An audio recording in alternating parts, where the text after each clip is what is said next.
श्री कृष्णाय वासुदेवाय हर हे परमात्मने प्रणत क्लेश नाशाय श्री गोविंदाय नमो नमः। धन्य है ये ब्रजभूमि जहाँ त्रिभुवनपति मानस रूप में अवतरित हुए और इसी कालिंदी के तट पर भगवान श्री कृष्ण ने की अनेकों लीलाएं। आज इन्हीं लीलाओं का दर्शन हम अपने मानस भाव से करते हैं। आज कुंभ पूर्व वैष्णव बैठक में दूर दूर से श्रद्धालु आ रहे हैं और आनंदित हो रहे हैं यहाँ के विहंगम दृश्यों को देखकर। आइए चलते हैं कुंभ पूर्व वैष्णव बैठक में और देखते हैं यहाँ आयोजित होने वाले कार्यक्रमों की कुछ झलकियाँ।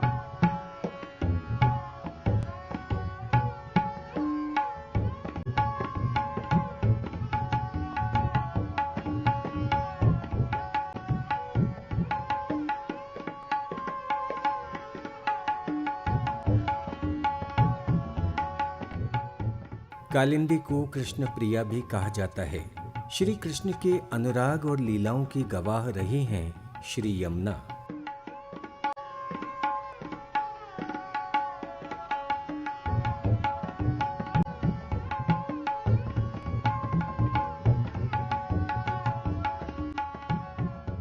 श्री यमुना जी का वर्तमान स्वरूप बना रहे, इसके सौंदर्य रक्षण के पुनीत कार्य में सहभाग कर रहा है यमुना मिशन।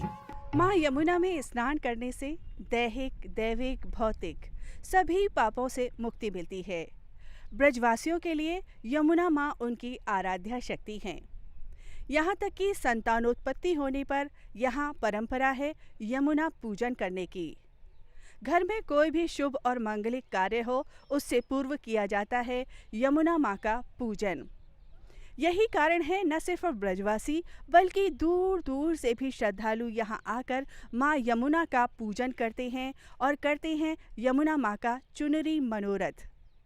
ब्रजवासियों के लिए विशेष रूप से यमुना माँ उनकी माँ हैं, इसीलिए यहाँ स्वच्छता का भी ध्यान रखा जाता है और आजकल यहाँ किया जा रहा है माँ यमुना का हरितम श्रृंगार वृक्षों के माध्यम से।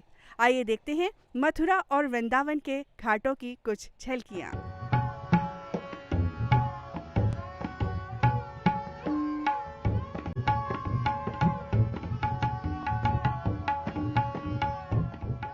यमुना तटों पर सघन वृक्षारोपण का कार्य भी विभिन्न सेवाभावी संस्थाओं द्वारा किया जाता है ताकि श्री यमुना का पावन रूप अपने प्राचीन स्वरूप में बना रहे।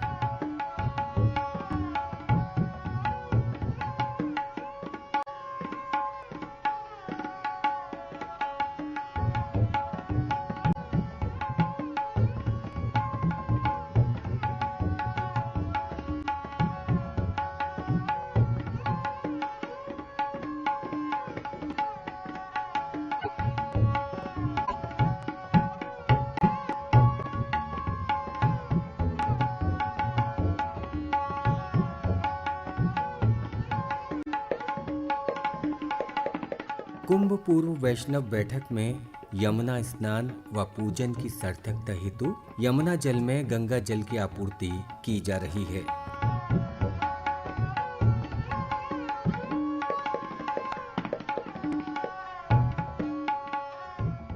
जल के इस अद्भुत मिलन पर और श्रीधाम वृंदावन में यमुना के स्वरूप पर विचार रखते हुए डॉक्टर मनोज मोहन शास्त्री। हमारे ब्रज के ब्रजवासियों की ये मान्यता है कि जो यमुना पूजन करे यमुना देखें बाए, क्योंकि इनको नाम यमानुजा है। यमराज की ये छोटी बहन है, यानी जो यमुना को पूजन करे वह को यम देखे नहीं है। पर हाँ, एक बात जरूर है कि या समय हमारे ब्रज में कुंभ मेला है रहो है, संतन की हरिद्वार कुंभ के पूर्व की वैष्णव बैठक है रही है। और सबसे बड़ी बात यह है कि उत्तर प्रदेश शासन के द्वारा हमारे ब्रज में कुंभ मेला क्षेत्र में ब्रज के संतन के स्नान के ताई गंगा जल को भी प्रवाह किया जा रहे है। वृंदावन एक ऐसी भूमि है जहाँ पे सांपन वारो, जटाजूट वारो, त्रिशूल और डमरू वारो, त्रिनेत्र वारो और चंद्रमा धारण करे वाले भगवान शंकर भी विश्व में जहाँ मूछ और डाड़ी में दर्शन दे, पर वृंदावन की भूमि में वही घूंघट लगाए के मांग भर के और तो और गोपीश्वर के रूप में दर्शन दें। वृंदावन की परिक्रमा करते हुए श्रद्धालु भजन कीर्तन करते हुए चलते हैं, क्योंकि वो अपने आराध्य के शरणागत होते हैं और यही शरणागति का भाव उन्हें आनंद की अनुभूति कराता है। भक्ति, राग और आध्यात्म की भूमि श्री धाम वृंदावन की रज जब उड़कर मस्तक पर लगती है तो मुक्ति को भी मुक्ति प्राप्त हो जाती है।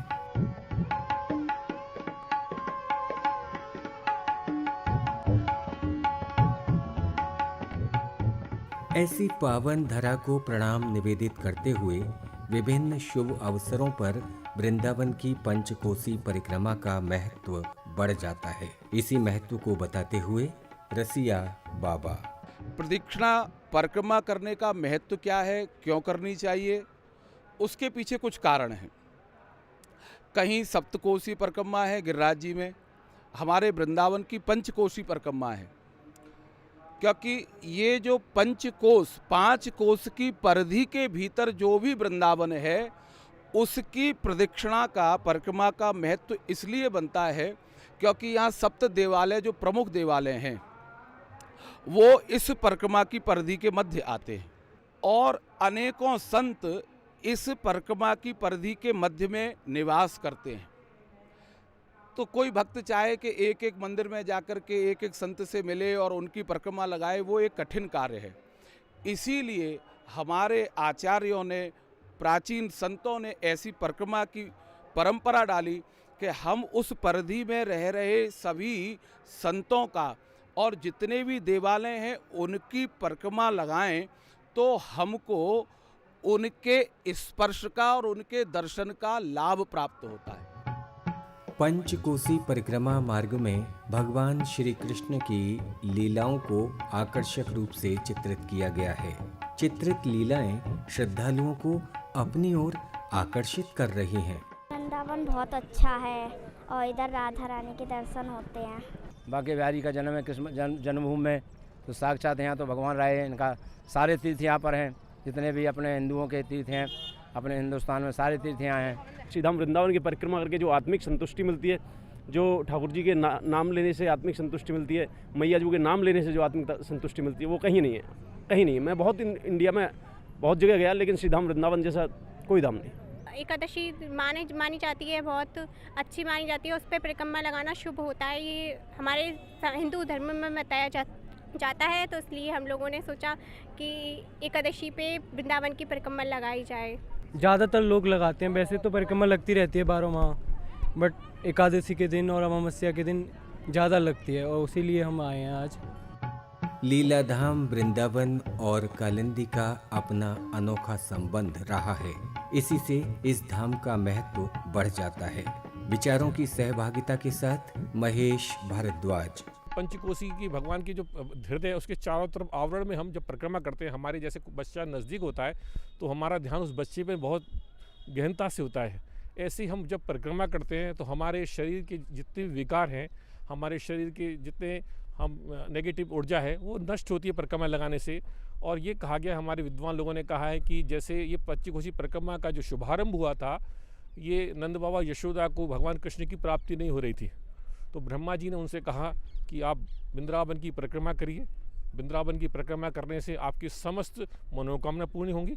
तो तब से ये वृंदावन अनादिकाल, यानी कि ये समझ लीजिए यहाँ का जो भगवान का जो जन्म है करीब 6000 से यानी 62 साल पूर्व में भगवान कृष्ण का जन्म हुआ। तो ये कह सकते हैं जो वृंदावन में जो पंचकोशी परिक्रमा लगती है, इससे भी पहले ये परिक्रमा लगती आई है, यानी कि भगवान कृष्ण के माता पिता ने ये परिक्रमा लगाने का शुभारंभ किया और अनादिकाल से ये परिक्रमा चलती आई है। वृंदावन के वृक्ष को मरम न जाने कोई, डार डार और पात पात पे राधे राधे होए। वृंदावन कुंभ पूर्व वैष्णव बैठक के भव्य आयोजनों की झलकियां लेकर प्रतिदिन हम आपसे मिलते रहेंगे। तब तक के लिए हमें आज्ञा दीजिए। जय श्री कृष्णा।